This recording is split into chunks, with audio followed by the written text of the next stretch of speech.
friends, welcome back to my channel SK Vidya. I am Saran Vidya. Today we are study about in e-commerce. So in detail. So friends, आज की इस video में हम लोग जानेंगे e commerce के बारे में। ई कॉमर्स क्या है, ई कॉमर्स की वेबसाइट क्या क्या है, ई कॉमर्स कैसे काम करता है, इसे हम लोग किस प्रकार से यूज़ कर सकते हैं और ई कॉमर्स के एडवांटेजेस क्या हैं और डिसएडवांटेजेस क्या हैं, इसके बारे में हम लोग जानेंगे। एडवांटेजेस और डिसएडवांटेजेस इसके बारे में फिर मैं बताने वाला हूँ कि इसके पार्ट्स कितने प्रकार के पार्ट्स में बांटे गए हैं, इसके बारे में हम लोग जानेंगे। तो चलिए बिना किसी देरी के इस वीडियो को स्टार्ट करते हैं। अगर आप इस चैनल पे नए हैं तो प्लीज़ हमारे चैनल को कर दीजिए सब्सक्राइब। सबसे पहले हम लोग देखेंगे इसका definition. Is a electronic commerce refers to the process of selling and purchasing goods and using over on e-commerce website using the network internet. So friends, इसका मतलब ये होता है कि ई कॉमर्स जो है वो क्या है, एक इलेक्ट्रॉनिक कॉमर्स है। ओके, इसमें प्रोसेस क्या होता है, सेलिंग होता है, परचेजिंग होता है, यानी हम इसके माध्यम से कुछ भी बेच सकते हैं या खरीद सकते हैं। जैसे कि हमारा जैसे कुछ ई कॉमर्स वेबसाइट है लाइक अमेज़न हो गया, फ्लिपकार्ट हो गए, मीशो हो गए, जितने भी हैं ये सभी क्या हैं, बहुत बड़े बड़े कंपनियां ई कॉमर्स वेबसाइट हैं ये।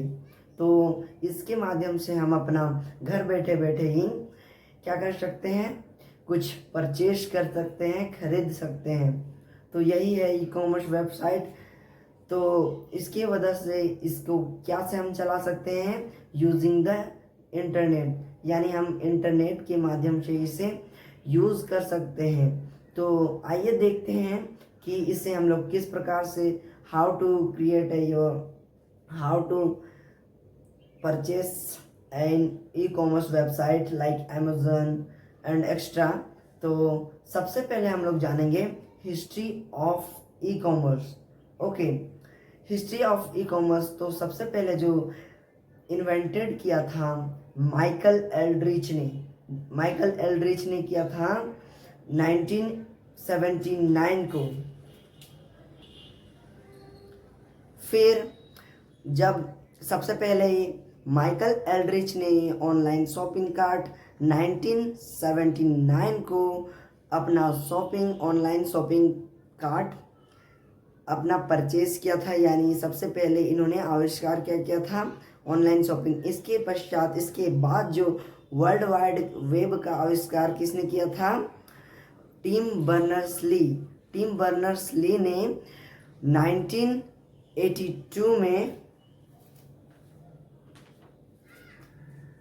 1992 में इन्होंने अपना जो वर्ल्ड वाइड वेब है www.com ये इसे लॉन्च किया था। इसके पश्चात अमेज़न ऑस्ट्रेलिया की यानी अमेरिका की यूएसए की सबसे पहली ई कॉमर्स वेबसाइट थी, जिसमें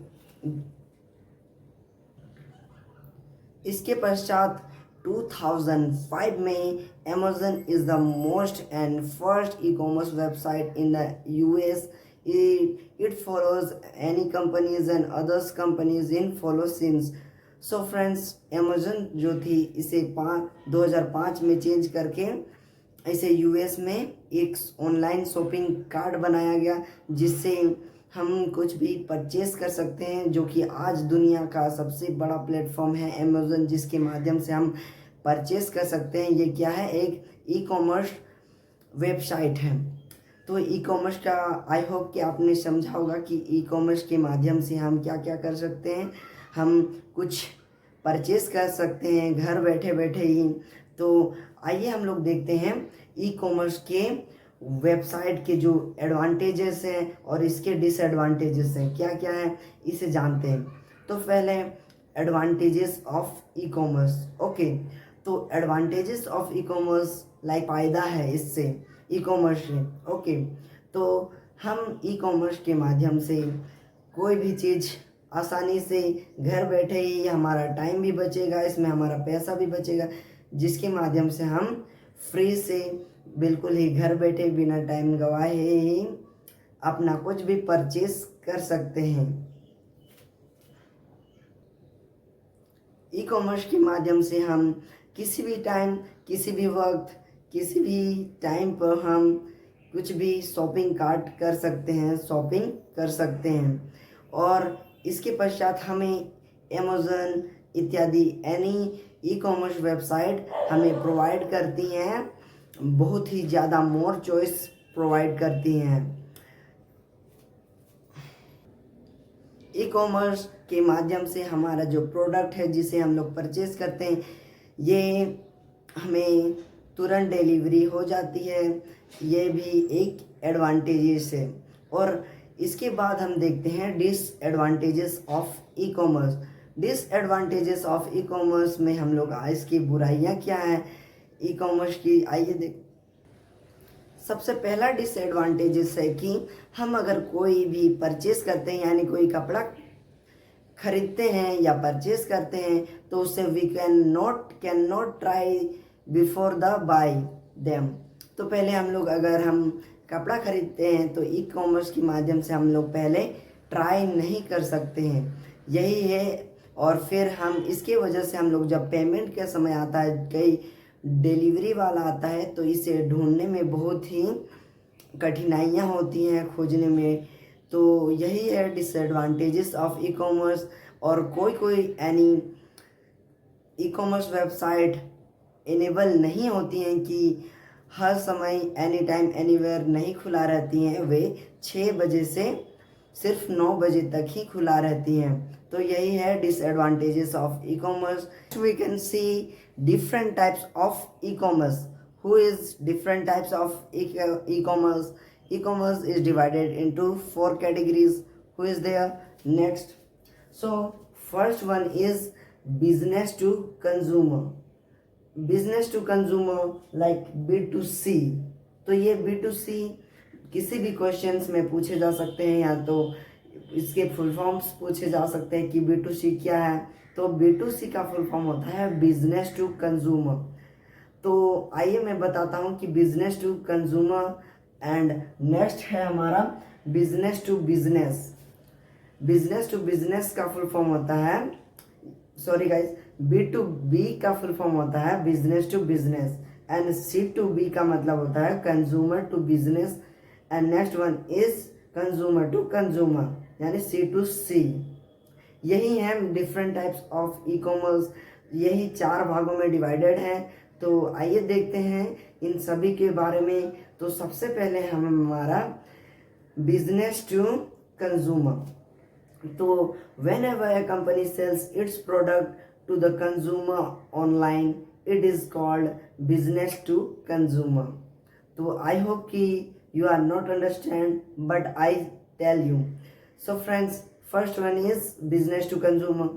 Business means यानी हम कोई मान के चलिए कोई कंपनी है, कंपनी प्रोवाइड करती है किसी कंज्यूमर को अपना प्रोडक्ट सेल करती हैं, और एक कंज्यूमर यानी हम जैसे आदमी उसे क्या करते हैं, परचेस करते हैं। बिजनेस से परचेस करते हैं, उसे ही हम लोग कहते हैं बिजनेस टू कंज्यूमर। यानी डायरेक्ट हम बिजनेस से कंज्यूमर, हम है कंज्यूमर, एक है बिजनेस। तो बिजनेस से हम लोग डायरेक्टली हम लोग क्या करते हैं, परचेस करते हैं, सेल करते हैं बिजनेस। उसी प्रकार से यही है बिजनेस टू कंज्यूमर। तो आई होप कि आप समझे होंगे business to consumer, this is a business to consumer. Business to consumer के बाद आता है बिजनेस टू बिजनेस। यानी बिजनेस टू बिजनेस क्या होता है, तो फ्रेंड्स देखिए, कभी भी एक बिजनेस के माध्यम से वे दूसरे बिजनेस को हेल्प करती है। यानी मान के चलिए कोई बड़ा बिजनेस है, ओके, तो वह क्या करती हैं, जैसे मान के चलिए कुछ फैक्ट्री है, ओके, वह भी एक बिजनेस है, ओके, तो क्या करती है, एक दूसरे बिजनेस यानी दुकानदार वाले, ठेले वाले, सभी किससे, फैक्ट्री वाले से खरीदते हैं अपना प्रोडक्ट, और वे खरीद कर फिर वहां से वे सेल करते हैं। यही है बिजनेस टू बिजनेस। यानी दूसरे बिजनेस से वे अपना प्रोडक्ट खरीद कर अपना बिजनेस चलाते हैं। यही है business to business. And next one is consumer to business, यानी कंज्यूमर टू बिजनेस क्या होता है, आइए देखते हैं। तो कंज्यूमर जो होता है, यानी जैसे हम कंज्यूमर हैं, यानी हम लोग कस्टमर्स हैं। तो कस्टमर्स क्या करती हैं, बिजनेस को प्रोवाइड करती हैं, यानी सेल करती हैं अपना जो भी पुराना बाइक वगैरह रहती हैं वे उसे अपना प्रोवाइड करती हैं, सेल करती हैं, जिसके माध्यम से बिजनेस उसे अच्छे से रिपेयर करके फिर से उसे सेकेंड हैंड के लिए छोड़ देती हैं। तो यही है consumer to business. And next one is customer to customer. तो friends, customer to customers means होता है, जैसे मैं हूँ एक कस्टमर, यानी मैंने एक बाइक खरीदा, ओके, और बाइक को मैंने जब वह पुरानी हो गई हल्की, तो मैंने उसे दूसरे कस्टमर को, यानी मैंने उसे सेकेंड हैंड में उसे सेल कर दिया। तो यही है customer to customer. I hope कि आपने ये वीडियो समझा होगा। आई होप कि आपको ये वीडियो अच्छा लगा होगा। तो प्लीज़ लाइक का बटन जरूर से दबा दीजिएगा। अगर चैनल पे न्यू है तो प्लीज़ हमारे चैनल को कर दीजिए सब्सक्राइब एंड कमेंट है किसी नए टॉपिक के साथ एंड नए मज़ेदार टॉपिक के साथ। तब तक के लिए बाय, जय हिंद फ्रेंड्स।